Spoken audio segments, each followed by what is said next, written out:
प्रिय शिक्षार्थियों, मैं शुजाउद्दीन भारतीय अर्थव्यवस्था का विकास विषय के पाठ आधारिक संरचना के भाग 1 में आप सभी का हार्दिक स्वागत करता हूं।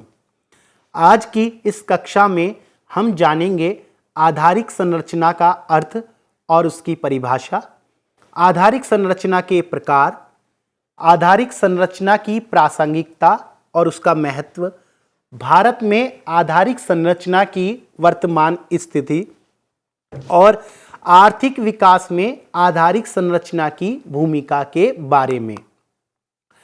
तो आइए विद्यार्थियों, शुरुआत करते हैं एक प्रश्न के साथ। क्या आपने कभी सोचा है कि पंजाब, हरियाणा, हिमाचल प्रदेश जैसे राज्य कृषि और बागवानी के क्षेत्र में इतने आगे क्यों हैं? इसी प्रकार यदि गुजरात और महाराष्ट्र को देखा जाए तो वो औद्योगिक उत्पादन में इतने आगे क्यों हैं? केरल का नाम हम सुनते हैं, शिक्षा के और स्वास्थ्य के मामले में केरल पूरे देश में अग्रणी है, तो ऐसा क्यों है? कर्नाटक सूचना प्रौद्योगिकी के क्षेत्र में आगे है, तो ऐसा क्यों है? हाँ, बहुत सी बहुराष्ट्रीय कंपनियां बेंगलुरु जैसे शहर में काम करना चाहती हैं, बेंगलुरु जैसे शहर की ओर आकर्षित होती हैं, तो ऐसा क्यों है? तो इसका जवाब है, इसके पीछे कारण है, इसका जवाब है कि वहां इन क्षेत्रों में अन्य राज्यों की अपेक्षा, जो हमारे बाकी के राज्य हैं उनकी तुलना में बेहतर आधारिक संरचनाएं उपलब्ध हैं, बेहतर आधारिक संरचना उपलब्ध है। अब सवाल यह पैदा होता है कि आधारिक संरचना है क्या? आधारिक संरचना से तात्पर्य वह सहायक संरचना है, यानी ऐसी संरचना जो हेल्प करती हो, जो सहायता करती हो दूसरे कार्यों में। वह सहायक संरचना है जो कृषि, उद्योग और व्यापार के मुख्य क्षेत्रों में सहयोगी सेवाएं उपलब्ध कराती है।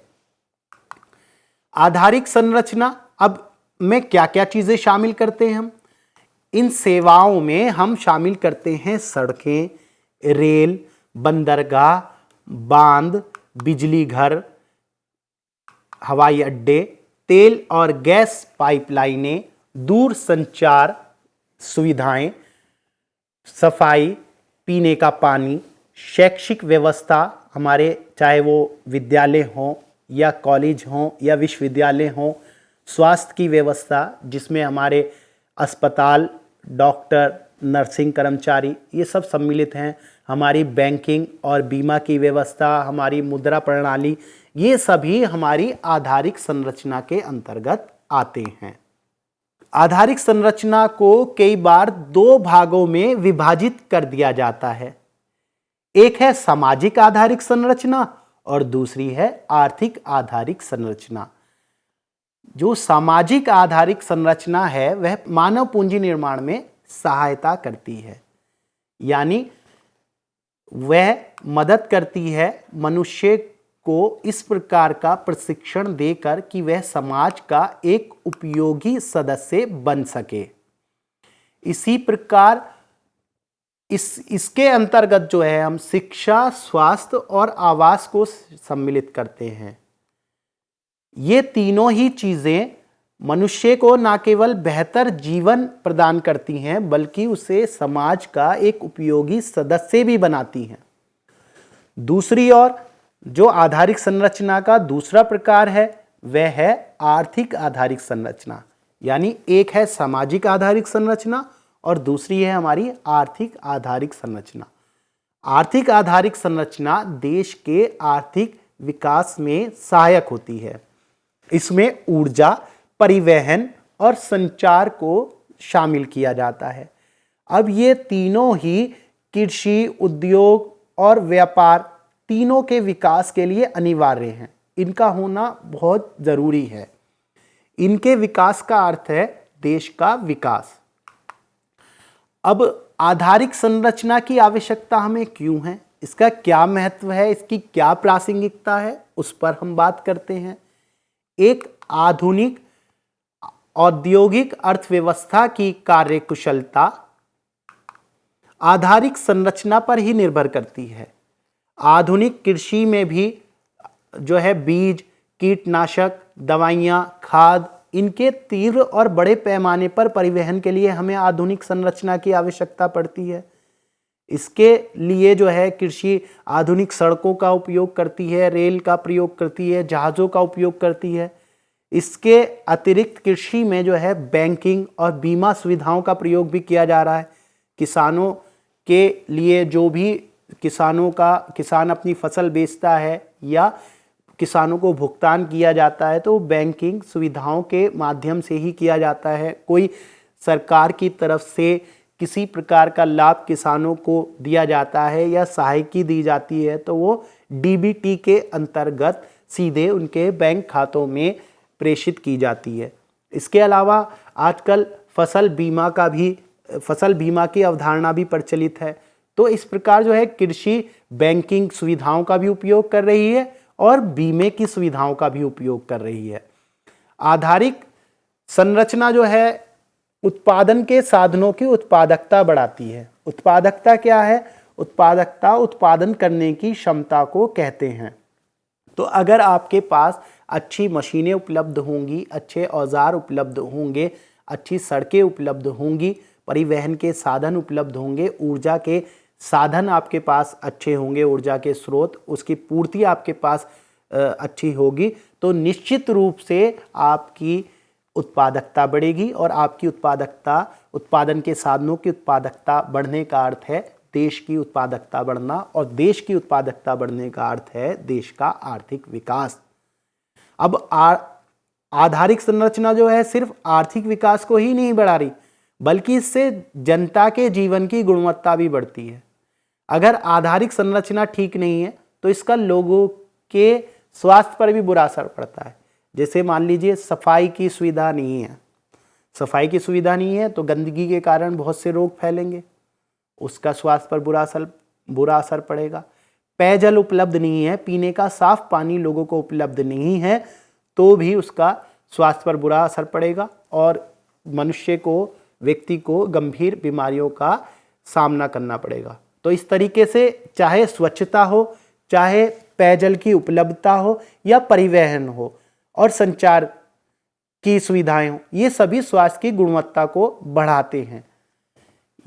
कभी आपातकालीन स्थिति में यदि आपको अस्पताल ले जाना हो किसी रोगी को, आपके यहाँ जो है सड़क ही नहीं है सही, या परिवहन के साधन नहीं है, सार्वजनिक परिवहन नहीं है, संचार की सुविधा नहीं है कि किसी को आप जो है दूरभाष के माध्यम से या किसी दूसरे आधुनिक माध्यम से संदेश प्रेषित करें और इन्फॉर्म कर पाएँ या किसी से सलाह ले पाएँ, तो इनके उपलब्ध होने और ना होने का, दोनों का जो है हमारे स्वास्थ्य पर असर पड़ता है। ये सभी चीज़ें हमारे स्वास्थ्य की गुणवत्ता को बढ़ाती हैं।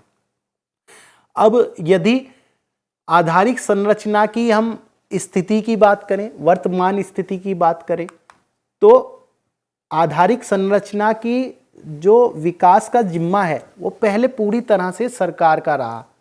जब देश आज़ाद हुआ तो हमारे नीति निर्माताओं ने ये तय किया कि देश में आधारिक संरचना का विकास, जिसको हम आधारभूत संरचना भी कहते हैं, कई जगह आप देखेंगे आधारभूत संरचना शब्द भी इस्तेमाल किया जाता है, तो उसके विकास का जिम्मा पूरी तरह से सरकार को दिया गया कि सरकार देश में आधारिक संरचना का विकास करेगी।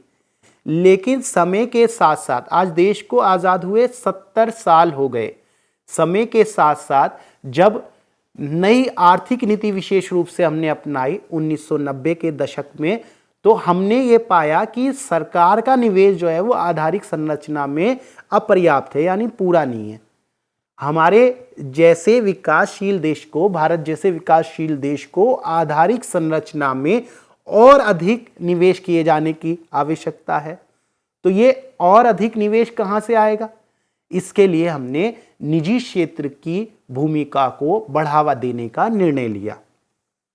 तो आज यदि हम देखें तो आधारिक संरचना के विकास में निजी क्षेत्र सार्वजनिक क्षेत्र के साथ कंधे से कंधा मिलाकर चल रहा है। बड़े आधारिक संरचना के विकास में दोनों की भागीदारी है। इस भागीदारी को हम निजी सार्वजनिक भागीदारी यानी पीपीपी कहते हैं, पब्लिक प्राइवेट पार्टनरशिप। इस चीज को हमारी सरकारें, हमारे देश के नीति निर्माता बढ़ावा दे रहे हैं। इस निजी सार्वजनिक भागीदारी के द्वारा ही आप देखेंगे कि निजी क्षेत्र आज पूरे देश में आधारिक संरचना के विकास में महत्वपूर्ण भूमिका निभा रहा है। आपने विशेष आर्थिक क्षेत्र का नाम सुना होगा, इसे सेज बोलते हैं, स्पेशल इकोनॉमिक जोन। तो जब सरकार ने उदारीकरण की नीति अपनाई तो देश में जो है विशेष आर्थिक क्षेत्रों का निर्माण किया गया। ये आर्थिक क्षेत्र जो है निजी क्षेत्र को व्यापार के लिए, देश के आर्थिक विकास के लिए बहुत सारी सुविधाएं, आधारभूत सुविधाएं उपलब्ध कराते हैं। इसके अतिरिक्त आपने समाचार पत्रों में पढ़ा होगा परिचालन निर्माण परिचालन हस्तांतरण, यानी बनाओ, चलाओ और सौंप दो, इसका नाम सुना होगा। इसे बिल्ड, ऑपरेट, ट्रांसफ़र के नाम से भी जानते हैं। इसके अंतर्गत क्या होता है, सरकार किसी भी बड़ी परियोजना को निजी क्षेत्र के द्वारा निजी क्षेत्र को सौंप कर तैयार कराती है, फिर कुछ सालों के लिए जो है उसका संचालन जो है निजी क्षेत्र करता है, जिससे वह न केवल अपनी निर्माण लागत प्राप्त करता है बल्कि लाभ भी कमाता है। उसके बाद जो है वह जो है सरकार को हस्तांतरित कर दी जाती है वह परिसंपत्ति। देश भर में जितने भी महामार्गों का निर्माण किया जा रहा है वो इसी नीति के आधार पर किया जा रहा है। निजी क्षेत्र जो है महामार्ग का निर्माण करता है, फिर कुछ साल उसे चलाता है, जनता से टोल टैक्स वसूल करता है और फिर कुछ सालों के बाद वह उसे सरकार को ट्रांसफ़र कर देता है। तो ये सभी जो है, ये सभी बातें जो हैं, ये सभी चीज़ें देश में आधारिक संरचना के विकास में निजी क्षेत्र की बढ़ती भूमिका और उसकी साझेदारी को दर्शाती हैं। अब बात करते हैं हम भारत के ग्रामीण क्षेत्र की ओर हम चलते हैं। आप देखेंगे कि भारत की अधिकांश जनसंख्या, लगभग 2/3 जनसंख्या जो है गांवों में या ग्रामीण क्षेत्रों में रहती है। किंतु इतनी तकनीकी विकास हो गया, इतना प्रौद्योगिकी ने इतना विकास कर लिया, लेकिन इसके बावजूद भी आज भी ग्रामीण क्षेत्र की जो महिलाएं हैं वह अपनी घरेलू ऊर्जा आवश्यकताओं की पूर्ति फसल के अपशिष्ट से करती हैं, जिसे आजकल हम पराली के नाम से जानते हैं। समाचार पत्रों में बहुत नाम आ रहा है पराली। उससे जो है अपनी ऊर्जा आवश्यकता की पूर्ति कर रही हैं। गोबर को सुखाकर जो है उसके उपले बनाती हैं, उससे अपनी घरेलू आवश्यकताओं की, घरेलू ऊर्जा आवश्यकता की पूर्ति करती हैं। जंगलों से जो है जलाऊ लकड़ी चुनकर लाती हैं, उससे जो है उसे ईंधन के रूप में उपयोग करती हैं और अपनी आवश्यकताओं की पूर्ति करती हैं। और ये काम भी जो है इतना आसान नहीं है जितना यहाँ जो है हमें सुनने में लग रहा है। कई बार उन्हें लकड़ियाँ चुनने के लिए और पानी लाने के लिए, पानी की उपलब्धता एक बड़ी समस्या है ग्रामीण क्षेत्र में, तो उन्हें लकड़ियाँ चुनने और पानी लाने के लिए घर से बहुत दूर दूर उन्हें जाना पड़ता है। यदि हम 2011 की जनगणना के आंकड़ों को देखें तो 2011 की जनगणना के आंकड़े ये बताते हैं कि भारत के ग्रामीण क्षेत्र में केवल 56% परिवारों को ही बिजली की सुविधा उपलब्ध है, जबकि जो 43% परिवार हैं वह मिट्टी के तेल का उपयोग कर रहे हैं, यानी केरोसिन तेल का उपयोग वह परिवार कर रहे हैं। 85% परिवार जो है खाना बनाने के लिए जैव ईंधन, जिनका मैंने अभी पीछे भी बताया था जिनके विषय में, यानी लकड़ी, उपले, फसल के अवशेष, उनका इस्तेमाल करते हैं। कितने? 85% परिवार आज भी खाना बनाने के लिए 2011 की जनगणना के आंकड़े कहते हैं कि वह उसका उपयोग करते हैं। भारत सरकार ने इस चीज़ पर नियंत्रण करने के लिए जो है उज्ज्वला योजना भी शुरू की थी, जिसके तहत जो है जो महिला सदस्य हैं परिवार की, विशेष रूप से ग्रामीण क्षेत्र में रहने वाली रहने वाले परिवार, उनको जो है सरकार द्वारा निःशुल्क जो है गैस सिलेंडर और चूल्हा उपलब्ध कराया गया। अब हम बात करते हैं पीने के पानी की। पीने के पानी की यदि बात की जाए तो केवल 31% ग्रामीण परिवारों को ही पीने का पानी, नल का पानी जो है वो उपलब्ध है। जो 69% लोग हैं वो कुएं से, टैंक से, तालाब, झरना, नदी आदि जैसे खुले स्रोतों से, जो पानी के खुले स्रोत हैं, पानी के खुले स्रोत जो हैं वो सुरक्षित नहीं माने जाते, उनसे पानी पीते हैं। ग्रामीण इलाकों में केवल 30% लोगों को ही सफाई की सुविधा है।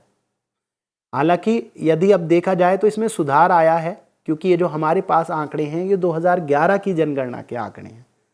स्वच्छ भारत मिशन जो है भारत सरकार के द्वारा शुरू किया गया, स्वच्छ भारत मिशन के अंतर्गत इस स्थिति में काफ़ी सुधार आया और लोगों को सफाई की सुविधा जो है वो उपलब्ध हुई है। अब हम अपने देश की तुलना जो है अन्य देशों से, विशेष रूप से अपने आसपास के देशों से करें तो हम ये पाएंगे कि भारत जो है अब जो आधारिक संरचना है उसके विकास में जो है निवेश की बहुत भारी कमी है भारत में। भारत आधारिक संरचना के विकास में बहुत कम निवेश करता है। ये अपने दूसरे देशों की तुलना में यदि देखा जाए तो भारत मात्र 30%, अगर हम आंकड़ों की बात करें तो 2019 के आंकड़े हमारे पास विश्व विकास सूचक है, ये वर्ल्ड बैंक द्वारा, विश्व बैंक द्वारा प्रकाशित की जाती है रिपोर्ट। वर्ष 2019 की रिपोर्ट हमारे समक्ष है। वो ये बताती है कि भारत जो है मात्र 30% ही, अपने जीडीपी का 30% ही आधारिक संरचना के विकास में खर्च कर रहा है। भारत जैसा देश जहां विकास की अपार संभावनाएं हैं, जो एक विकासशील देश है, विकासशील देशों में आधारिक संरचना की कमी होती है। और जब तक विकासशील देश आधारिक संरचना का विकास नहीं करेंगे, उनका खुद का विकास भी नहीं होगा, उनका आर्थिक विकास भी नहीं होगा। तो इस और ध्यान देने की आवश्यकता है। अगर हम इसी चीज़ को चीन से और इंडोनेशिया से तुलना करके देखते हैं तो हम ये पाते हैं कि चीन जो है वो 44% खर्च कर रहा है, इंडोनेशिया 34% खर्च कर रहा है। अब हम पीने के पानी की बात करें तो भारत में 94% लोगों को पीने के पानी की सुविधा उपलब्ध है। और यदि देखा जाए तो हांगकांग और सिंगापुर जैसे देशों में जो है 100% लोगों को ये सुविधा उपलब्ध है। और सुरक्षित रूप से प्रबंधित सेवाओं का उपयोग करने वालों का प्रतिशत भारत में 40% है। यानी इस क्षेत्र में भारत, जो हमारे पास आंकड़े हैं अपने पड़ोसी देशों के, आसपास के देशों के, इस क्षेत्र में भारत सबसे पीछे है। सभी देश, चाहे वो चीन हो, हांगकांग हो, दक्षिण कोरिया हो, पाकिस्तान, सिंगापुर, इंडोनेशिया, सब भारत से आगे हैं। मात्र भारत के 40% लोग ही सुरक्षित रूप से प्रबंधित सेवाओं का उपयोग करते हैं। इसी तरीके से यदि हम मोबाइल उपभोक्ताओं की बात करें तो मोबाइल उपभोक्ताओं के मामले में भी जो है भारत बहुत पीछे है। प्रति 1000 लोगों पर हमारे यहाँ मात्र 87 लोगों के पास मोबाइल है, वो मोबाइल का इस्तेमाल करते हैं। बाकी अन्य देशों को यदि देखा जाए, चीन है, हांगकांग है, दक्षिण कोरिया, सिंगापुर, इंडोनेशिया, इन सभी जगह जो है मोबाइल प्रयोक्ताओं की संख्या प्रति 1000 बहुत अधिक है। ऊर्जा की खपत की यदि बात की जाए, ऊर्जा की खपत का आर्थिक विकास से सीधा संबंध है, प्रत्यक्ष संबंध है, धनात्मक संबंध है। जैसे जैसे ऊर्जा की खपत बढ़ेगी तो आप ये समझ लीजिए कि देश का आर्थिक विकास होगा, निश्चित रूप से होगा, क्योंकि ऊर्जा की ये खपत औद्योगिक क्षेत्र में होगी, पारिवारिक क्षेत्र में होगी और सेवा क्षेत्र में होगी। वर्तमान में अगर देखा जाए तो जहां एक और चीन 3 3,274 मिलियन टन तेल के बराबर ऊर्जा की खपत करता है, वहां भारत मात्र 809 मिलियन टन तेल के बराबर ऊर्जा की खपत करता है। बहुत से अर्थशास्त्रियों का ये कहना है, उन्होंने ये अनुमान लगाया है कि भारत जल्द ही विश्व की तीसरी सबसे बड़ी अर्थव्यवस्था बनने वाला है। इस दिशा में यदि हमें आगे बढ़ना है, इस दिशा में यदि कार्य करना है, अर्थशास्त्रियों ने जो संभावना जताई है उसे वास्तविकता में पिरोना है, उसे जो है सत्य साबित करना है, तो इस दिशा में हमें आधारिक संरचना में बहुत बड़े पैमाने पर निवेश करना होगा। और जैसे कि हम जानते हैं हमारा देश जो है कृषि प्रधान क्षेत्र देश है, तो हमें ध्यान देना होगा सिंचाई की सुविधाओं पर, परिवहन की सुविधाओं पर। आधारिक संरचना और आर्थिक जो विकास है दोनों का प्रत्यक्ष संबंध है। जैसे जैसे किसी देश में आधारिक संरचना का विकास होता जाता है, सकल घरेलू उत्पाद में कृषि का योगदान कम होता जाता है। जो देश गरीब हैं, पिछड़े हुए हैं, विकासशील हैं, वहाँ आप देखेंगे वहाँ लोग ज़्यादातर कृषि और उससे संबंधित कार्यों में संलग्न हैं।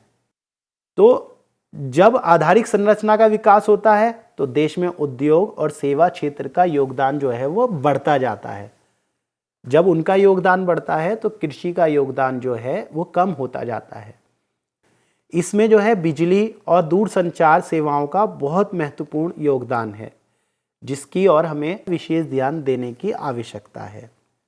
आज की इस कक्षा में हमने आधारिक संरचना के विषय में जाना, उसके प्रकारों के विषय में जाना और उसकी वर्तमान स्थिति का भी हमने यहाँ जायज़ा लिया, और हमने आधारिक संरचना के विकास की भारत में क्या क्या संभावनाएं हैं उन पे भी चर्चा की। मुझे उम्मीद है आपको ये सभी बातें जो हैं समझ आई होंगी। आज की इस कक्षा का हम यहाँ पर समापन करते हैं। इस पाठ आधारिक संरचना के भाग 2 के अंतर्गत हम आपको आधारिक संरचना के 2 महत्वपूर्ण अंगों ऊर्जा और स्वास्थ्य के विषय में बताएंगे। आप सभी का हमारे साथ बने रहने के लिए धन्यवाद।